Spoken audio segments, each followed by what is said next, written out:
you made it in any league when somebody learns, when people learn your name. Puka Nakua. Like I for the first 3 weeks I was calling it, who's Puka Nuka this whole time, but now he's 5 weeks in the league and everybody knows his name. What's that?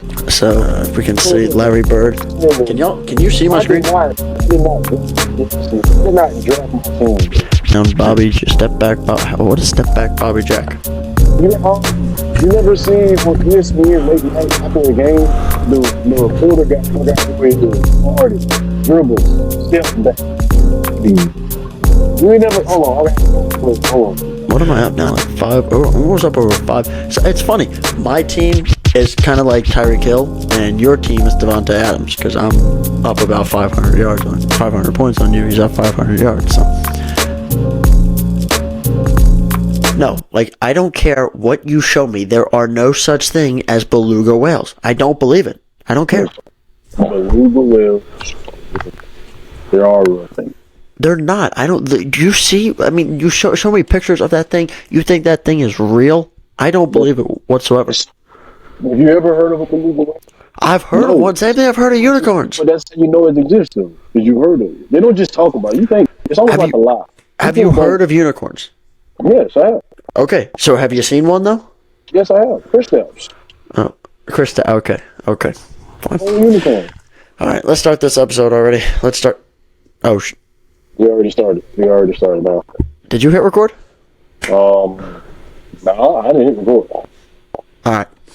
Well, guess we'll have to improvise from here. Welcome to episode 114, everybody. How are we doing today? You caught me and Jay in the middle of our off the record conversation. Today was, are beluga whales real or not? It's a debate, but we'll get back to that later on, because this is a sports podcast and we're going to dive in with a whole bunch of great stuff from that. Have an action-packed show for y'all, of course. I know I always say that every time, but this one is actually more relevant than ever, because we're going to have a first ever segment called Enter the Ring. Earlier today, based off of some NFL topics, we had some heated debates, me, Jay, and the rest of the guys in our fantasy league, on top 5 wide receivers, who's there, who's not there, all that fun stuff. So that's going to be some head-to-head action between me and Jay tonight. So yeah, bunch of fun stuff all around. NBA, a little bit of baseball. I'm going to not talk about it much because I'm still reveling in the pain of what happened about a week ago. But yeah, Jay, how are you doing today? I'm doing good, my guy. I find it rather interesting that now, for the past about 2-3 weeks, our Snapchat group chat for the All Out podcast obviously has been blowing up. Like, we've been very active throughout the 1 o'clock games. A lot of going back and forth, a lot of like different things off. Obviously what other teams got going on. You know, everybody's really engaging. So it's pretty cool. Outside of that, man, just ready to get it in. Ready to hear you. Like I said, we were lost in dialogue so much that, because we were talking, a lot of people were having, conversations about things. But me and you were actually kind of, sort of, we were on the same page on some things, different page on other things. So I'm definitely here to listen to that all the time starting 5 unless you got. But not all the time, sorry. This season starting 5, definitely not. But yeah, no, it should be fun. Yeah, for sure. I definitely think it's going to be wild. Texting a group chat debate is fun, but like, it's always, you got to keep up, because by the time you respond to one, 3 more things got said, so you're just going, shoot, but hang on, that was meant for this. So this one, we decided to bring on the show because it was a very back and forth one for sure. Top 5 wide receivers in the NFL. Now, those who watch the NFL obviously saw my guy, A.J. Brown, absolutely torch the Washington Commandskins. That's what we call them here. He absolutely dominated them, which Jay also picked again to beat my Eagles. Didn't learn his lesson from the other week. He just can't keep falling behind in that aspect if he keeps doubting my birds. But yeah, A.J. Brown breaking the all-time record of Calvin Johnson, the man himself, Megatron, for 5 straight games of 125 yards. A.J. Brown broke it today, getting his 6th straight. Call him Jordan, because he needs 2 hands to tell you how many times he's hit 125 in a row. 6 times. Sparking debates all around, especially in our group chat, of who is the top. For me, definitely going to add A.J. Brown into that mix. Some people have him higher or lower. But yeah, I'm going to get kicked off just real quick how high I think A.J. Brown is. and where I rank the top 5 wide receivers. So I tell you what, you want me to do my top 5 list, and then you get your top 5 list, and then we'll debate back and forth? Yep. That's fair. I like that very much. All right. Well, this year alone. Now, I'm not only... So, the rules for this is we're taking this year, right now, who do you want on your team? Now, we're also throwing a little bit of criteria behind it as well. So just all-around better stuff, because you could make case, some people can make case that Puka Nacua is the best wide receiver right now. But we're also taking, rookie and a bunch of other stuff into it. But majority topic is what is going on right now. So for me, number 1 wide receiver in the NFL is Tyreek Hill. I think he has been unstoppable. I have not heard a game where he has not made a big catch or a big impact play. So I have him number 1. His stats are off the chart. First receiver this year to break 1,000. He's at 1014 right now, 1,014. 8 touchdowns and 61 receptions. He's been dominant on the long ball, leading the league in 20 yards plus plays. So that is why I have him number 1. Number 2, right now, give me A.J. Brown. Breaking the record, like I said, for Megatron. 60 receptions, 910 yards on the year, and 5 touchdowns. So he's just been unstoppable. He's had 2 slow games to start the year, as they showed. You had the controversy back and forth, blah, blah, blah. Flip the script. Everything has been all A.J. Brown. And even like games Hurts doesn't ball out, he's still dominating. So for me to be able to dominate without your quarterback always performing is amazing. Number 3, give me Justin Jefferson. I know he's been hurt, but he is a very star, always been a star. I think he is still dominant. 36 receptions, 571 yards, 3 touchdowns in 5 games. So he's been out for the last 3, and last 3. And, I think last season. Honestly, real quick, just remember, I feel like if anybody leaves Justin Jefferson out, you're crazy. But I'm listening. So Jefferson 3. Then give me Jamar Chase. Started a little slow, of course, but he has bounced back for sure. 60 receptions, 656 yards, and 4 touchdowns. So I think he is a very, very solid 4. However, my 4, 5 are very up in the air, because I take in quarterback play, I take in receivers around you, a bunch of other stuff. So 4 and 5 are very up for debate. I have number 5, I have Stephon Diggs, who has better numbers than Chase. In fact, scratch it. I'm going to put Diggs at 4 and then Chase at 5. Diggs having 64 receptions, 748 yards, and 6 touchdowns. Of course, I love Jamar Chase. I love the Bengals. They're a great team. And I know that Burrow hasn't been at 100%, so it's been hindering the Bengals. The first couple weeks that held them back. But for me, I'm still going Diggs, because he's been dominant, and just by stats alone, got to put him at 4 and then Chase at 5. So, yeah, for me, I go Tyreek Hill, A.J. Brown, Justin Jefferson, Stephon Diggs, and Jamar Chase as my top 5 right now. That is my top list, who I got at the moment. And, yeah, what do you think of that so far? I think it's okay. I mean, if you look at it, when you look at it, I can definitely understand a couple of those. But, I guess it'd be more so explaining the way I explain mine, like how I view this or whatever. Top thing. But that's yours. I can't really complain. I would say my top 5 on this is obviously is off this season alone.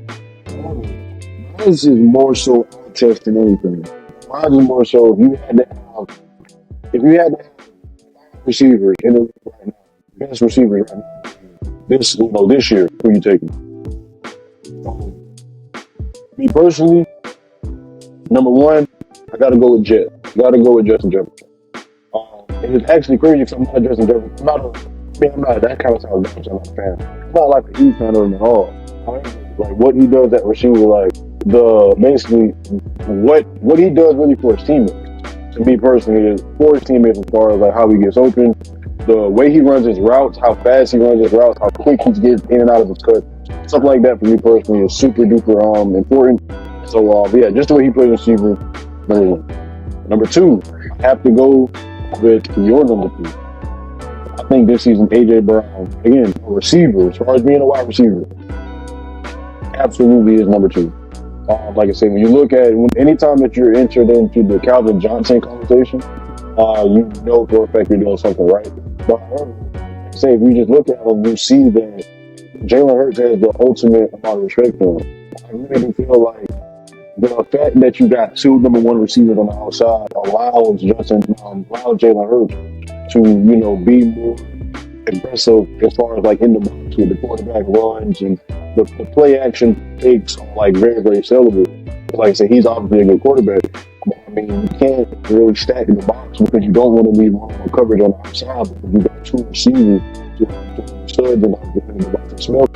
I feel like the Titans were idiots for letting him go.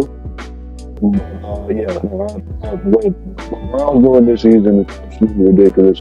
So therefore, I would place him at number 2. Number 3, once again, this is why I said I check.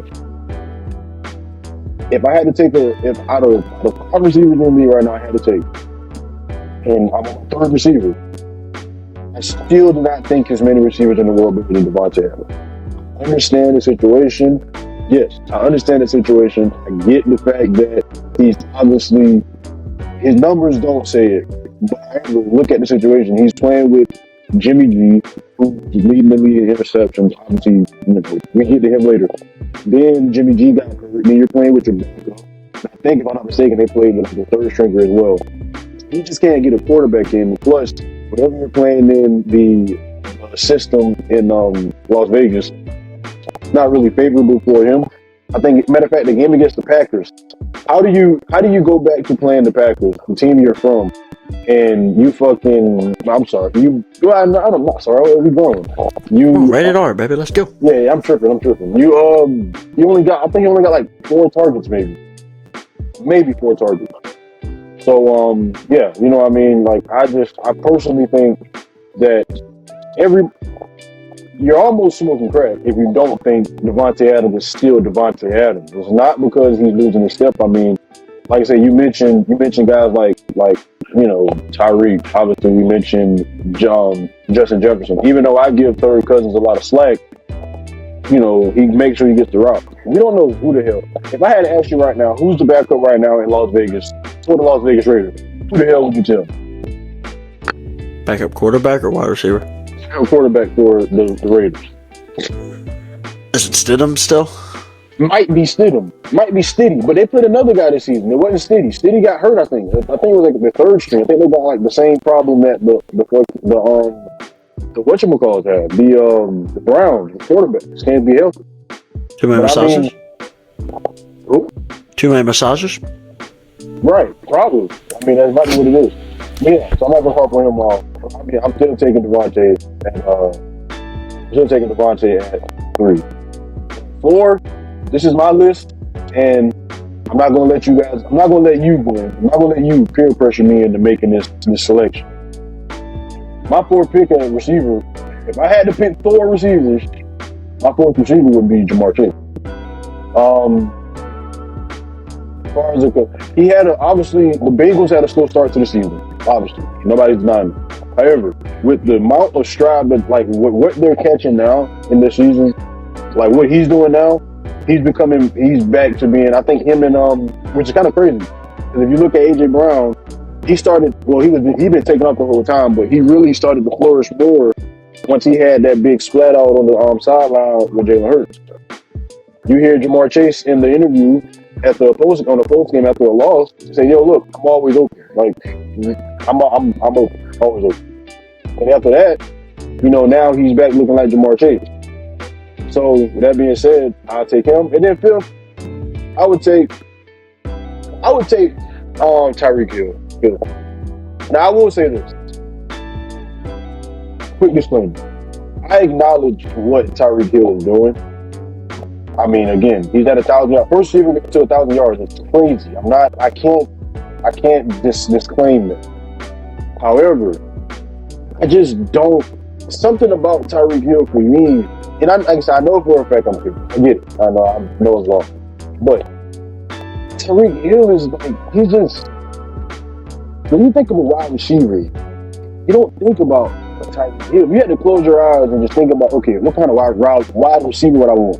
Do I want Randy Moss, Calvin Johnson, Larry Fitzgerald? You're not thinking about like a short, super duper fast guy. Like it's just not really a thing. So that's why it's kind of hard for me to like, even though he's having great numbers, and I really do feel like Miami is very, very fraudulent. But even though he's having amazing numbers, 1,000 yards on pace, obviously you can say to be the first receiver ever close to 2K. It's ridiculous. But I mean, I just can't. I don't know why. I mean, I know I'm not the only one that feels like this, but it's like he's more of like just an absolute home run hitter. Like I don't see him as purely a receiver. I see him as a guy you just get the ball to. He's just gonna make plays. Like I'm not looking for him to like break down the guy around. Like he's just super fast. Listen, he's super fast. But I thought he was the MVP. Yeah, he is. He's a Miami. He's a playmaker. Yeah, Huh? He's the MVP. He's a playmaker. Without him, if you take him out of Miami, Miami's not Miami. Miami's the Bears. If you take him out, you take him out. Nah, fam. You did not. You don't think they're the Bears? You don't think they're the Bears? What part of Buffalo wouldn't be the Bears? Who wouldn't be the Bears? What running back do the Bears have? What wide receiver one do they have? DJ Moore, Jalen Waddle, same level. If not Jalen Waddle, better. The defense is night and day. I know Miami defense isn't great, but it's 100 times better than the Bears.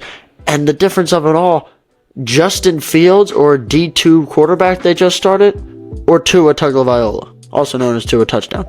You think they're the Bears? Yeah, they're the Bears. They're the Bears. Bro, the Bears lost to the Broncos. They just won with a D2 quarterback. Nah, they're not the Dolphins. Listen, this is what I'm saying. So you're saying Tyreek Hill and the Bears, and they're now leading the AFC, 5-2. Well, they're not leading the AFC, but they're top of the AFC. In the NFC. Again, Dolphins, but Bears are top of the NFC.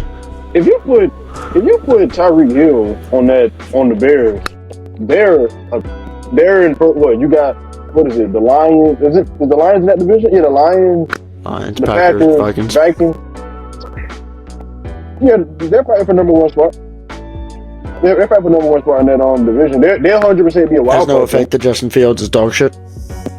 I don't think Justin Fields is absolute dog shit. I just somebody in the Bears organization absolutely is getting blamed. I'm not blaming Justin Fields because it looks like Justin Fields he's overthinking because it sounds like they're putting too much stuff in his head. Meaning, last season slant over the middle. No, I'm saying last season, what happened was he was the second best. Obviously, he's the second best rushing quarterback behind Lamar. Even though I think his numbers said that he's better, he's not better than that. He was an absolute stud running the ball last year. And better than Jalen? Hell yeah. How the hell? Jalen's just a power runner. Jalen is like absolute. Jalen straight north south. You look at Justin. Justin's I believe faster than Jalen, first and foremost. So, and I mean he's more east west. Yeah, he's east west. Like you're looking at Justin Fields and like going like the power running department. You're looking at Justin. You're looking at Justin as like that's going to be a touchdown. Like he's going to break this. Like he's out of it. He's going to outrun these DBs. Jalen just runs like a whole lot more formal. Like he's just a strong runner of the football. Yes, but that's better as far like if you're talking about faster and looks more like a wide receiver or a running back, sure, give it to Justin Fields. But if you're talking about the perfect running back for a quarterback, it's Jalen Hurts because he can run. He's stronger, so he can get more for Lamar is quick, but if Lamar runs into a linebacker, he's done. Unless he jukes him. If a linebacker gets a hand on Lamar, he's going down. He's either fumbling or going down. Jalen Hurts will break a tackle or force his way to the first down. I've seen him do it all the time. But again, when you look at Justin Fields is outrunning DBs. Jalen isn't. That's not really Jalen. Jalen's strong in between the tackles, power, old style running. That's fine. But I'm saying, even you said it. You said just now, Justin Fields, if you're looking at him from like a running back, wide receiver standpoint, yeah, he's the better runner. That's exactly what I'm saying. If you look, running backs, wide receivers run the ball better than quarterbacks. He's still a dog shit quarterback. Listen, but what I'm saying is, you can obviously, you see the game. If you watch the game, it looks like he's thinking entirely too much. Like he's literally, he's not looking like Justin Fields. He's looking like a robot that plays for the Chicago Bears. He doesn't look like he's even playing football no more. It looks like they're trying too hard to make something that he's not. Like if you look at what the Ravens did. Ravens didn't, after Lamar won his MVP unanimously, they didn't say, "Oh, well, Lamar, you run too much. We're gonna just stop your running." I think he had like through the first 3 weeks of the season, he had like maybe 3 designed runs. So what? So I mean, we can get to more of a Justin Jalen conversation another day. However, yes, Tyreek Hill in my eyes is like I see him like. Not okay. I don't mean this literally. Like I don't mean like he's LeBron in any sense. But I'm saying his impact on the game is like more like LeBron. It's like nobody sees LeBron as just a small forward. He's actually a small forward. You don't see him as just a small forward. You see him as LeBron James. He's in the court. Like he's on the court. You know he's on the court. And that's how I feel about Tyreek. He's on the field, and the whole entire defense in my eyes has to be focused in on making sure that they contain him, and they still can't do it. He's just like absolutely like he's a super gift with the ball in his hand. Like I say, he can turn like those short routes into like touchdowns, and I mean the fact that he can just run by guys. So all in all, I know it sounds crazy, and I do understand that it might not make a lot of sense to a lot of people. I get it, but just looking at from a wide receiver standpoint, I'm talking about a guy who I can look at like make contested grabs, win the one-on-one games on a consistent basis. You know, just a wide receiver build. Tyreek Hill in my eyes is like a hybrid, like a super duper athletic wide receiver, like a kick return wide receiver. Tyreek Hill is what the league wanted Devin Hester to be. That's what it is. Tyreek Hill is what the league wanted Devin Hester to be. Very good take on that part right there. That he's the Devin Hester that they wanted them to be in the wide receiver department. But once again, you found a way to make your argument, your crazy argument, actually make some sense behind it. So I'm gonna have to figure a way here. But even though Tyreek Hill is not your prototype, if you lined up the best wide receivers of all time and then you put Tyreek Hill in the middle, it would look like this, and it would not fit the physical, like the looking at him profile. It would not. But even so, at the end of the day, if he's putting up these numbers at that size, he's just using his assets, which is his speed. He's got 2 Hellcats in his feet, so he's using that to his advantage. So I don't know how you put Devontae Adams. Tyreek Hill has almost doubled Devontae Adams in yards this year. Doubled. I mean, yeah, his quarterback stayed healthy. I mean, I think it's that simple. So it has to do something with the quarterback. Because I got you one way or another. If Devontae Adams is better than Tyreek Hill, then Tua must be pretty good to be balling, putting up his numbers. Because if Tyreek Hill is that guy being the MVP, if you're the MVP of a top team, you should probably be the best wide receiver in the NFL. No, not necessarily. Here's what I'm saying. You said that so subtly. Nah, yeah, not really. Yeah, not necessarily. It's not that at all.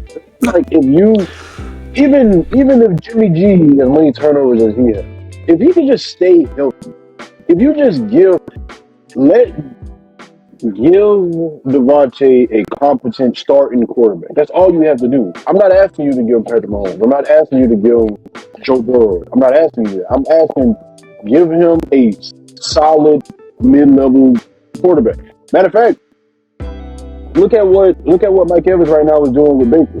Baker is a mid-tier quarterback. Obviously, we love him, but mid-level quarterback. Mike Evans has not skipped a beat. Mike Evans is 1,000 yards year in, year out. He's absolutely balling because he got a quarterback throwing him the ball. Not the best quarterback in the world. Nobody wants that. But I'm just saying, that's what he got. But that's all I'm asking for Devontae. Just give him a competent starter.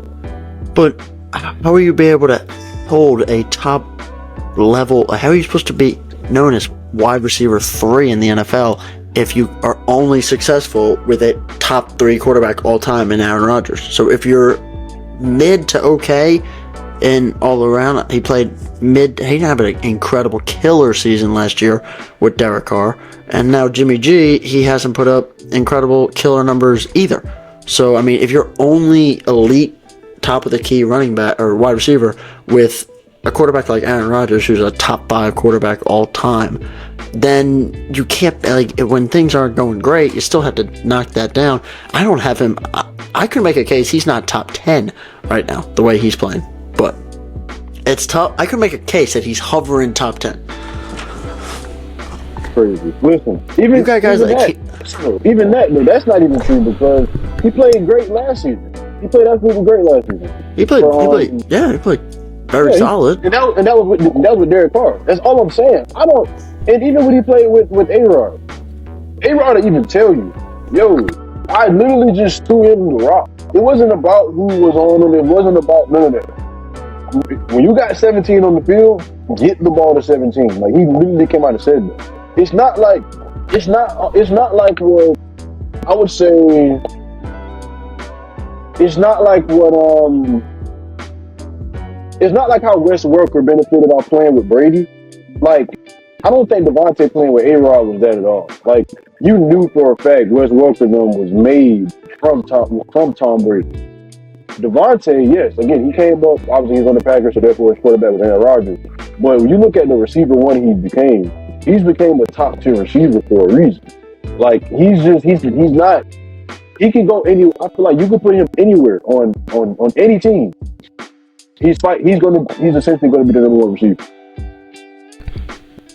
Well, to the Wes Welker point, I know he balled on 2 different teams. Brady, obviously, Wes Welker had some he had Peyton Manning and Tom Brady as his 2 quarterbacks, but he balled on 2 different teams. Of course, you had number 1 quarterback all time to number 2 quarterback all time as your quarterbacks, but he balled on both teams. And Devontae had a very, very good year last year, of course.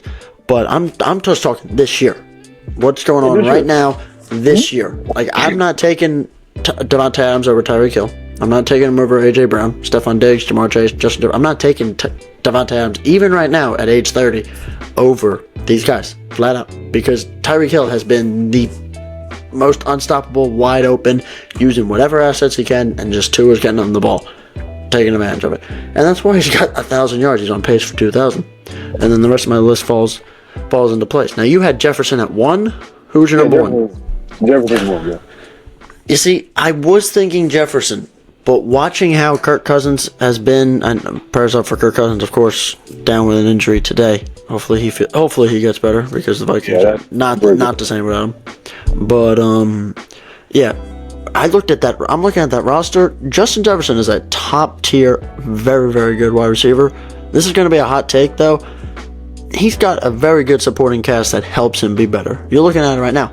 Jordan Addison has been balling since Jefferson's absence, and you have KJ Osborne at the wide receiver slot. Plus, you have TJ Hawkinson and a guy like Kirk Cousins that loves to sling the rock. So yes, Jefferson is a great wide receiver built and just wide receiver talent. But the numbers does have a lot to do in part with, you can't, it's tough to double Jefferson and still win the game if your opposing defenses, that you've got so many weapons. And Kirk Cousins throwing the rock as much is going to help his numbers as well. So that's why I slipped him to 3, because even though A.J. Brown has Devontae Smith with him, he's still eating on days Devontae Smith is going hungry. No, I mean, honestly, if you look at from and you bring up a hell of a point. You look at it from the win-loss record. It's like Justin Jefferson gets injured, obviously, again, not a good thing. However, now they're out here winning games. Like, Kirk Cousins is to, will those guys to victory. So, and like I say again, you mentioned, the supporting cast is stepping up major for that team. All those guys that you mentioned literally taking steps up. So, I mean, when you look at it from that standpoint, you make a very, very valid point. But I mean, I personally still feel like Justin Jefferson is ridiculous. No, he's ridiculous. I feel that. I don't blame him for sure. I forgot exactly what was the stat, but I think he was something dealing with fastest receiver. I forgot how many yards it was behind Randy Moss. So I'm saying he's on that type of wavelength. So that's why I'm saying he's just a special guy. Look at him as a very, very special guy. So that's why I got him number 1. All right, that's fair. Also, and before the season, he was number 1. So yeah. Yeah. And the crazy thing is, I'm not like a Justin Jefferson fan. I'm not a guy who Justin Jefferson. I'm not out here going with greedy. But he's like I said. He's. How about we do this? Quick pause. Do your best gritty. Come on. No? We can do a bet. I do it if I lose or something. Well, don't you have a loss? No, I have lost less. 2. Actually, I have 2 and 1. So no. Well, how about we make a bet, a bet? Because don't you? I guarantee you. I mean, you have him losing to the fucking Broncos, so you obviously have him losing to the Bills again. So, loser of that game has to gritty live on the show. So what game? Dolphins. Bills. Yeah, all right, cool. That's all right. Yeah, you like that deal? Okay, cool. Hell of a deal. Okay. So we're gonna see Jay Sean Wilson's gritty once Tua Tagovailoa, also known as Tua Touchdown, dominates Buffalo in Miami. Talk about YOLO. I like YOLO. I like that. Yeah, it was pretty smooth. He's got you made it in any league when people learn your name. Like when Giannis came in the league, it was who's Giannis Antetokounmpo what? And now everybody knows Giannis Antetokounmpo. So if you have a very large last name or a very tough last name and people learn it, then yeah, I would definitely say you made it. And look at Puka Nacua. Like I for the first 3 weeks I was calling who's Puka Nuka this whole time, but now he's 5 weeks in the league and everybody knows his name. So, yeah, very hot takes on both sides for sure. I think Diggs deserved a spot in your top 5, but that's a story for another day. I think we should get Hugo on here. Him being a lifer Bills fan, he'll be able to probably debate that one. Switching sports. What do you think of Dame's first performance against my former team Sixers? I've made a vow not to cheer for him this year because they're just going to break my heart. So, yeah, Dame, 37 points, first game. Played very, very well. I think, yeah, 39, right? 30, what did I say, 37? 37? Mm-hmm. I thought it was 37. Whatever he had, he helped me lead victory over, let's check the team name here real quick.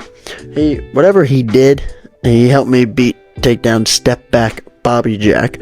And this is not even, let's get this for the fans right here. If we can see Larry Bird. Can you see my screen? I did not draft my team. Yeah. Well, I don't know why. Yeah. Right here. Larry Bird Jr. takes down Bobby. Step back. What is step back Bobby Jack? Bobby Jack. You never seen on ESPN late night after the game, the reporter got who it is. He'd be like, Harden, dribbles, step back. You ain't never. Hold on. Nah, I had never seen that, but it's pretty solid name. What am I up now? Like 5? Almost up over 5. So it's funny. My team is kind of like Tyreek Hill, and your team is Devontae Adams because I'm up about 500 points on you. He's up 500 yards. So I guess life imitates art imitates life, or whatever that old expression was. I'm not good at it. Bro, Christian Wood is out here balling for me. You were in trouble. And Dame got me 36 points. Now, in fairness, oh shit. Tyrese Maxey day to day. That's not good. But, so, our guy PJ, shouts out to PJ, of course. He's one of our most loyal fans. Love the guy to death. He is there from day one for sure. He made this league. And normally in fantasy basketball, you have, if a guy attempts a shot, it's like -1 point. So there's not crazy record numbers. He did not turn that on. So you have guys like tonight, Joel Embiid dropped a nice little 157 points tonight. So he played very, very good for sure. Let's look at Luka. How did he do the other day? At least I'll go to Jason Tatum first because I played Jason Tatum week 1 from Jay Sean Wilson. Bro dropped 118 points. Wild game from him. Luka Magic. Where is Luka? Who's got Luka? Yeah, I didn't even check, but whoever got Luka is a lovely individual, but Luka is shredding it right now. Yeah, no, he's balling out. I just can't find him. I can't find it, but I'll find. Like Tyrese Maxey balled out for me, dropped 114, 108, and hopefully he's healthy because he's listed as day to day right now. But yeah, did not turn on the field goal attempts -1, but hey, I'll take it. I like high scoring games. I'm just waiting for somebody to drop 200 points in a game. Probably be against me. But I'm trying to find it. Nobody really has like him saying step back like that. It's crazy. Nobody knows the saying "step back, Bobby Jack." Like, everybody's retweeting it, but nobody's like. It's not like a video of him actually saying it. Well, whatever we have to do, we got to make sure we take down Tony because that bro went 20-0 last year. Last year, 20-0. So I don't know how one does it. He was on it. He was 100% on it. Yeah. But I think the main question was how was Dame's performance? I view it. Like I said, bro, Dame is Dame. Dame's an all-time. I mean, him having that performance in their first game of the season is, like I said, it's Dame Lillard. You gotta be willing to expect the unexpected with all superstars in a positive manner. And obviously, Dame's proved that time and time again that he is a superstar. So I can't really look at it as I'm shocked. Like I said, Damian Lillard. But also the PNR action that him and Giannis were enrolled in. You know, he attacked it early. So whenever you're attacking in the PNR as a guard, you're attacking. You're not being passive and waiting for what the defense is giving you. You're the one going downhill. You're finding the shot. And I think it was like 3-4 possessions in a row. He got to that mid-range and got exactly what he wanted. Maybe even as he mentioned in his press conference, he said that he's playing with veterans who got a knowledge of the game like him. So, that obviously, anytime you get an older guy, like I say, a seasoned, well-veteran guy, you're looking at it and say you see exactly what he does, what he represents. So he's a little more predictable as far as like what he's going to be great. You can predict greatness. It's just in what form. Like I say, he just performed and he obviously had a great game. However, me personally, I would like to see the Bucks play a little better. Obviously, like I say, looking at your Sixers, they were obviously down James Harden or whomever they're going to get to replace James Harden. Whether that's I don't care who it is, just do it soon. Bro's a bum. Yeah, I feel the same way. I need her to do it. I'm ready to get my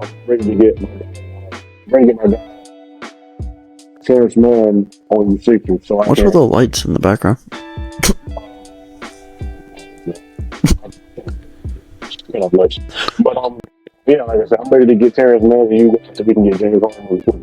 But yeah, like I say, he's a great, all-time great.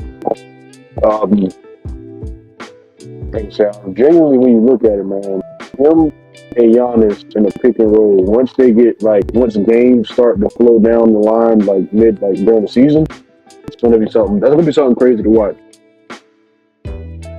Yeah, it's going to be an exciting duo. Obviously, Giannis is always built for a good time.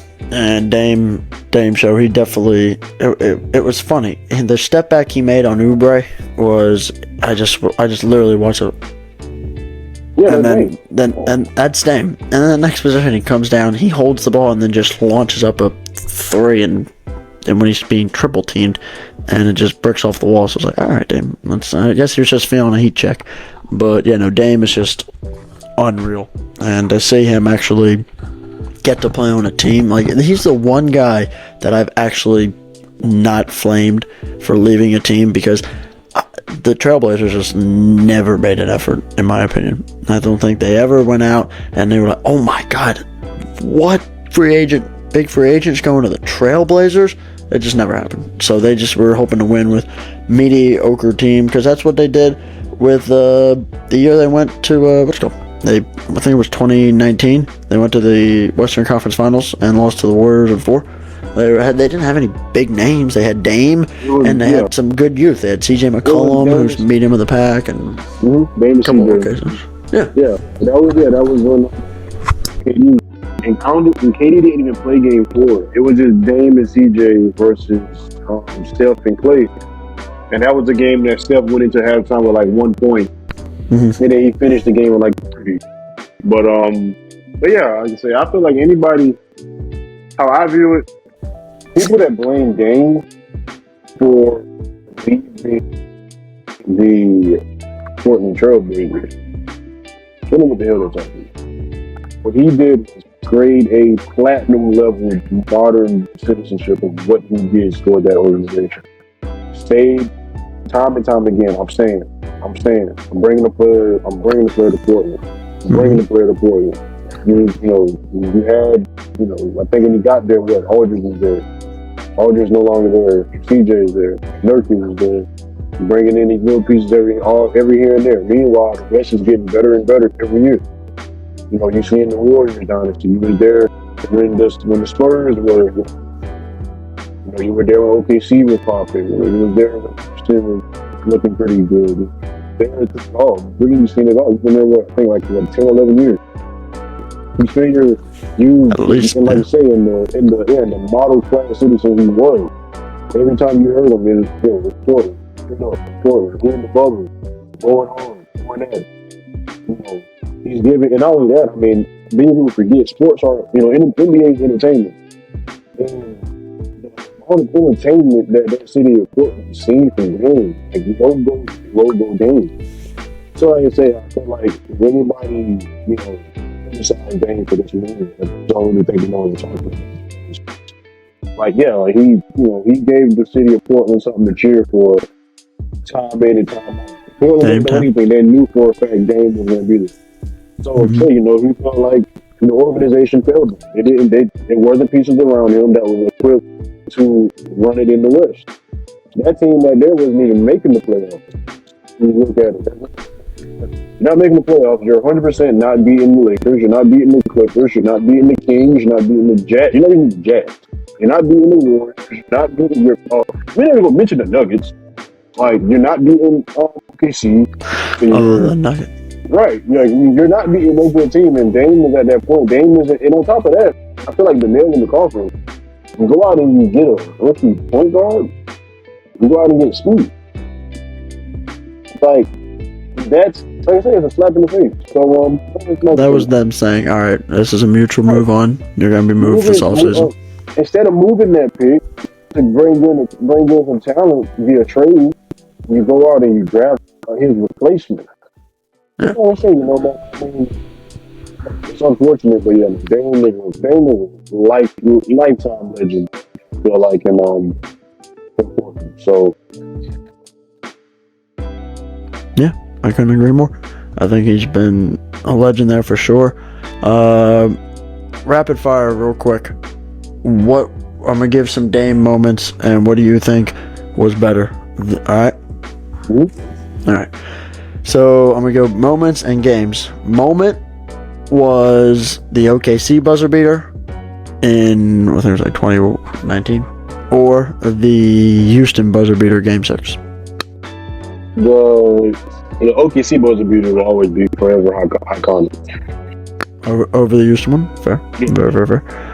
His record-breaking points game, or the game in the playoffs against the Nuggets, where he literally made like 7 threes in the fourth in overtime. I don't know. Do you remember that game? Yeah. Yeah. I would say that game because it was a playoff game.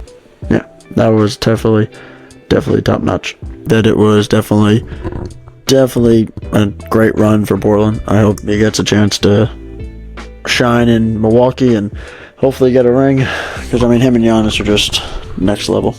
Yeah, together, that's dangerous. You go from being an organization where you have no shot to win the championship to now you're expected, if not win it all, to at least be there. You're expected to be there. So, Nuggets, Bucks, NBA Finals.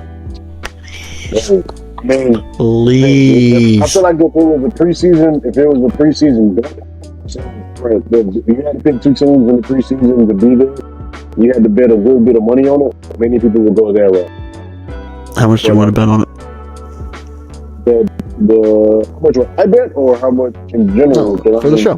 We're using this like a tax. Oh, 50,000. Oh yeah. I probably bet 25 cents. 25 cents. Yep, 25 cents. Only reason why, because I'm a huge proponent of things like injuries or whatever. So unforeseen. So that's just my biggest thing about it. Like, Come on. Yeah, you got to. Okay, Dr. J. Right, Injuries. Right. Way to burst my bubble right there. Jesus. It's hypothetical. What do you think? I'm actually dropping 50 G's on one of these teams? Oh, well, okay. I'll say, okay, put it to hypothetical. Say if the playoff started today, right? I don't know, man, because I actually kind of like Boston. Only reason why I like Boston. I don't think they have enough strength. Boston have no size, though. That's you're dealing with Giannis. You're dealing with Lopez. You're dealing with Bobby Portis. So, I mean, it's more than just those two. But, I say, man, going out and getting Chris out, I'm a huge fan of Chris out, the way he brings to the game. Like I said, you got Drew Holiday now. And, you still got Tatum and Brown. So, but I mean, I would give right now the nod to the Bucks. And I would say, as of this very moment, I would say, Nuggets. Yeah, I would, if the postseason would start right now, I would say Bucks Nuggets. I like it. And I would say Nuggets take them to 7. I would also like that as well, repeat. But honestly, the way playoffs have been the last 3 years, you have upsets all over the place. So I'm betting some money on an underdog. I'm putting a little bit of cash under the least possible person to win the NBA championship when the playoffs start, just because it's been underdogs like crazy. So I'm definitely have that as a game plan once the actual playoff bracket gets set in about 7 months or whatever it is. 6 months? Yeah. About 6 months, 7 months. Right? Yeah. Now, I got a question for you real quick. So we talked about the Bucks, obviously, but let's talk about a very, very popular team, the Lakers. 2 games in, first game of the season, lost to the Nuggets. Obviously, Nuggets ring night, kind of expected. But the manner they lost to them. AD had 17 going in the half. Come out of halftime, no points. Lose. AD, game 2, drops 30. However, it takes LeBron James playing all of the fourth quarter to beat a Devin Booker-less, Bradley Beal-less Suns team. So obviously, again, with that being said, Lakers 1-1.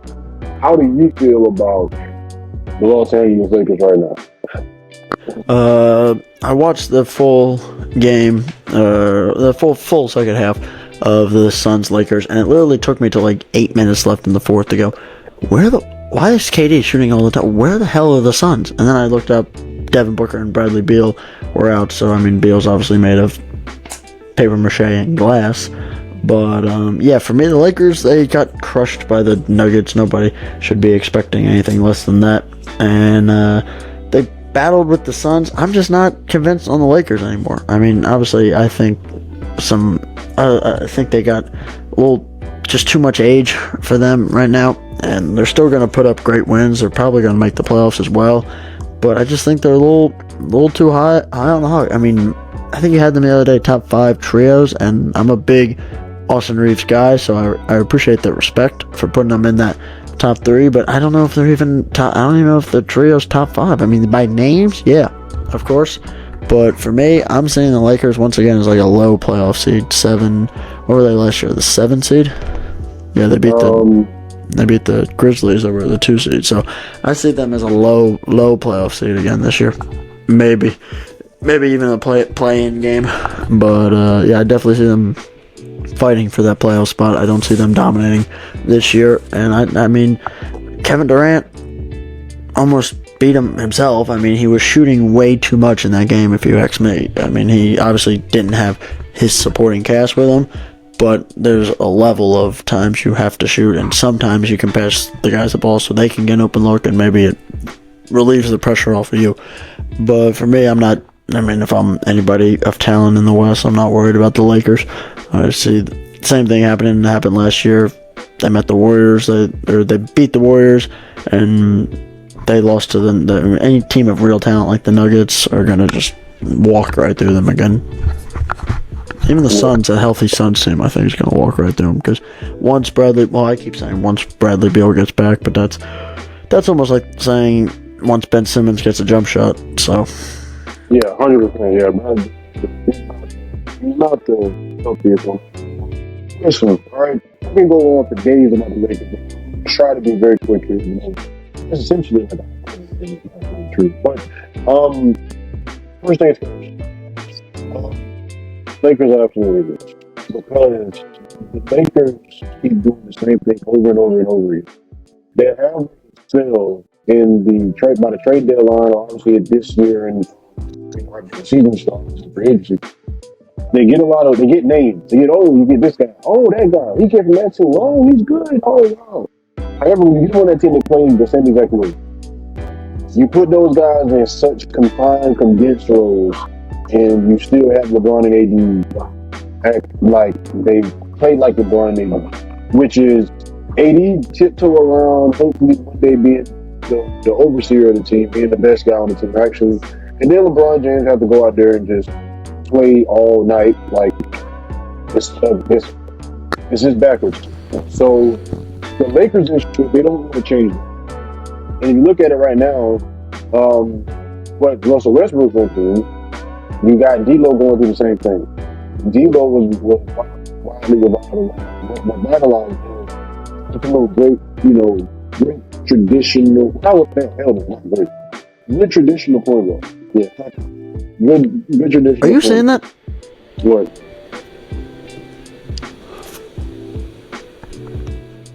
Right there. That flash. Yeah. That's not appearing on my phone. What the? No, that's just conspiracy theory 101. It's the government looking at us. Yeah, but my FBI agent's taking some photos. Yeah, they definitely got you on video. That's bad news. Yeah, 100%. They are, but like I say, they're turning a point guard into a off the ball, spot up, make some decisions, sometimes shooter. And I mean, at the end of the day, the reason why I say that is you cannot just it's almost like if you had a new guy on the job and you're training him, and then you don't really train him, you just take over and do it for him. It's kind of what the Lakers do with LeBron. I don't care how bad he is. The second game of the season, LeBron should not be playing the whole fourth quarter. You guys had him on a minutes restriction, and it didn't even last past the second game. It was supposed to be 29, 30 minutes restriction. It didn't even last past the second game. Absolutely horrible. For one, if I'm the NBA, if I'm the Lakers, I'm going to vote in like 20, 25 games. We are going to develop some of you young guys on the court. Jackson Hayes, D'Lo, Vanderbilt. Who else they got? They got Christian Wood. They got what's my guy, Cam Reddish. You guys will be the focus. Obviously, with LeBron 80, they're going to play. They're not going to go away. But we're gonna put you guys in pressure situations. The Lakers don't want to do that. So, and the moral of this story, though, the Lakers need to actually utilize their pieces. Stop relying on LeBron. I don't care if you lose the game. You can lose by 50. Stop relying on LeBron. Do not rely on LeBron. It's not worth it because you're just running them into the ground. You need him for late in the season. Like you should use LeBron James as like a world-class track star uses his speed. In the 40-yard, in the 400, he's not coming out of the gates. Go. No. He's building up his strength. He's building up his stride. He gets around that corner. He picks up a little space at the end. Once he gets around the corner, he's on the straightaway. Straight knees to the chest. Stride. I love this technique. That's right, perfect. That's what I'm saying. You got to have a hands, thumb, ear, go through, again, knees up, right. Then boom, you get to the second corner, your last corner. You tilt in, you keep the stride, then boom, you give it all you got on that corner, and then once you about to hit your straight, when you pause, you get more good stuff, and then you kill it to the end, make sure you win. That's what it is. It's staggered. You're not wrong. You don't need to sit here, oh, we got to come out the gates fast. Because the wise man once said, a dog that shit fast don't shit long. So, with that being said, you out here trying to use LeBron James for what? To prove that you can beat the Suns without, you can beat the Suns team without Booker and Bill? For what? Put your young guys in this situation, let them make plays. See how they handle those situations. Right. If they don't, oh well, we lost. You only got 80 more games. Right. You can, again, guys like Rui, you got Austin Reeves. Let those guys be the ones picking up a lot of the slack. AR-15. Right, but I feel like Darvin Ham coaches like a crazed fan. He gets pressured into those, oh, I gotta play LeBron. No. LeBron, you're, a million years old. You want to play with your sons. Right, like you want to play with your sons. Quick point. Over under on how many times the NBA and broadcasters and announcers say year 21, it's going to be over 5,000 times this season. Yeah, I mean, those guys, they just do what they got to do for attention. The same way how they're trying to put all this like expectations on Wembanyama. I think it's stupid. That's what they do. They do it for attention. But like I say, man, it's just sitting in the watch. Like, you got all this talent on the team, but you underutilize it because you got the greatest answer on the tips. LeBron. Second greatest. Sure. Whatever you think. You think second? No wrong with that. I think first. But I have no idea. They gotta stop using LeBron so much. AD is not what he's panned out to be. People thought AD was gonna be the second star, he would become the first star after the championship. He's not that. He can't stay healthy, he's not consistent. He's not consistent. That's the problem. So, with that being said, stop overutilizing LeBron. Understand AD is not consistent. Utilize other pieces. Perfect analysis from the hardcore Lakers fan, Jay Sean Wilson. But I'm kidding. But yeah, great to dive back into the NBA. We have some of our best takes or topics and discussions during that time. As far as the rest of the show goes, I think that wraps us up as far as full topics tonight. What you think? No, I think that's good right there. Like I said, a lot more just chit chatting. Like I said, our top 5 list conversation was very, very dope. Mm-hmm. But I mean, yeah, I think that's a wrap up on the topic for tonight. Yes, sir. Well, y'all have a great rest of your night. For anybody that's made it to this point, thank you very much for listening. And yeah, hopefully you stay tuned for big stuff up ahead. Yes, sir. And I definitely appreciate the love. Appreciate you guys for watching, listening. Like I said, right now, man, we just stacking shows on shows. Just getting shows up on our belt, getting closer to that 200 mark, and after that mark, getting closer to 300 mark, and vice versa. So, like I say, if you've been a part of us, or during this journey or any portion of the journey, like I say again, thank you a lot. And again, we'll see you guys on the next one. Yes, sir. Y'all have a good one. Yes, sir.